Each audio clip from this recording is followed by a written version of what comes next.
أنتم لباس لهن وقال النبي صلى الله عليه وسلم الجنة تحت أقدام الأمهات أو كما قال عليه الصلاة والسلام অধ্যকার ঐতিহ্যবাহী প্রতিষ্ঠান বানিয়েছে আবু হুরায়রা রাদিয়াল্লাহু তাআলা আনহু হাফিজুল মাদ্রাসা ইতিমখানা আসসালাম ছাত্র সংসদ কর্তৃক আয়োজিত আজকের এই বাৎসরিক সেমিনারের সম্মানিত সভাপতি ন্যায় নিষ্ঠার বিজ্ঞ বিচারক মণ্ডলী সুধজ্ঞ পরিচালক ও আমার সামনে বসা বাংলার দূর দূরান্ত থেকে একঝাঁক এলেম প্রকাশক ছাত্র ভাইরা এবং আমন্ত্রিত সকল অতিথিবৃন্দ সকলকে জানাই আমার পক্ষ থেকে আন্তরিক মোবারকবাদ ও শুভেচ্ছা। মোহতারাম হাজরিন, আসসালাম ছাত্র সংসদ থেকে যে তিনটি বিষয় আমাকে নির্ধারণ করে দেওয়া হয়েছিল তার মধ্যে থেকে আমি একটি বিষয় নির্ধারণ করে দিয়েছি, তা হচ্ছে নারীর অধিকারে হযরত মুহাম্মদুর রাসূলুল্লাহ সাল্লাল্লাহু আলাইহি ওয়াসাল্লাম। এই বিষয়ে আমি আপনাদের সামনে সময়ের প্রতি দৃষ্টি রেখে তিনটি পরিচয় আলাপ করব ইনশাআল্লাহ। ওয়া মা তাওফিকি ইল্লা বিল্লাহ। সম্মানিত সাথী বন্ধুগণ, ইসলাম নারীকে যে অধিকার এবং মর্যাদা দিয়েছে তা অনুধাবন করতে হলে অতীতে ইউনানি সমাজ, খ্রিস্টান সমাজ, হিন্দু সমাজ, বৌদ্ধ সমাজ এবং আইনের জাহিলিয়াতের সমাজের দিকে লক্ষ্য করতে হবে। ইসলাম ছাড়া অন্যান্য সমাজের নারীদের অবস্থা ছিল এই এক কথায় পণ্য দ্রব্যের মতো, যা বাজারে কেনা বেচা হতো। সামাজিক উপহার হিসাবে নারীকে অন্যের হাতে তুলে দেওয়া হতো। সম্পত্তির অধিকারে উত্তরাধিকারী ছিল না নারীদের। কন্যা সন্তানদের জীবিত কবর দেওয়া হতো। সম্মানের সাথে বন্ধুগণ, নারীর যখন এই অবস্থা, নারীর যখন এই পরিস্থিতি, তখন এই ধরার বুকে আগমন করলেন বিশ্ব মানবতার মুক্তির দূত হযরত মুহাম্মদুর রাসূলুল্লাহ সাল্লাল্লাহু আলাইহি ওয়াসাল্লাম।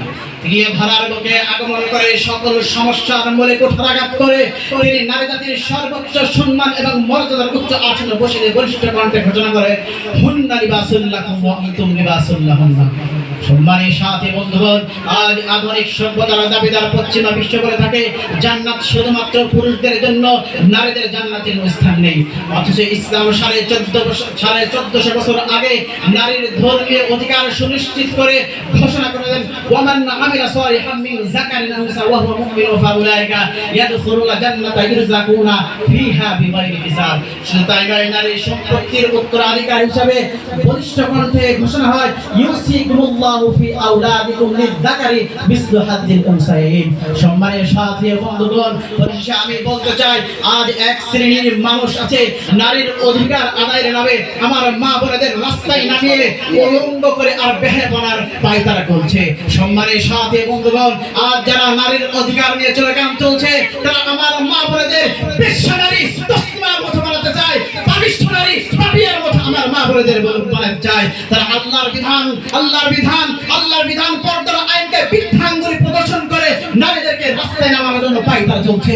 সম্মানের সাথে বন্ধুগণ, তাই আজকের এই সেমিনার থেকে বলতে চাই আমার মা বোনেদের শরীর থেকে যদি ইহুদি কোন বিদ্বেষী শক্তি আমার মা বোনেদের পর্দা নিয়ে কোনো প্রতিক্রিয়া করা হয়, প্রয়োজন হলে আমার বাংলার মানুষ আবার নতুন করে 25 সালে আবার নতুন মুক্তিযুদ্ধ হবে, আবার নতুন মুক্তিযুদ্ধ হবে।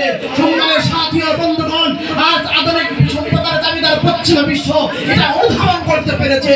কোন বাংলার মুসলিম নারীদেরকে যদি বুরকা করা হয় তাহলে তাদের গর্ভে থেকে হুসাইন আহমদ মাদানী রাহমাতুল্লাহি আলাইহির মতো সন্তান জন্ম নেবে না। মুসলিম নারীর শরীর থেকে যদি বুরকা করা হয় তাহলে তার গর্ভে থেকে খালিদ বিন ওয়ালিদের মতো সন্তান জন্ম নেবে না। তাই পরিশেষে আজকের এই সেমিনার থেকে বলতে চাই, হে যুবক, ওঠো, দাঁড়াও, মুষ্টিবদ্ধ করো সমাজ থেকে, রাষ্ট্র থেকে সকল নারী বিদ্বেষের শক্তিকে কবর রচনা করে দাও। আমি আমার বক্তৃতা একটি কবিতার মাধ্যমে ঘোষণা করেছি ওদের নবী সমান সেরা নূর আলমার নূর, নূরে যাহার হাসল ধরা আদার হযুর নাসরুম মিনাল্লাহি ওয়া ফাতহুন করিম ওয়া বাশশিরিল মুমিনিন। আসসালামু আলাইকুম ওয়া রাহমাতুল্লাহি ওয়া বারাকাতুহু।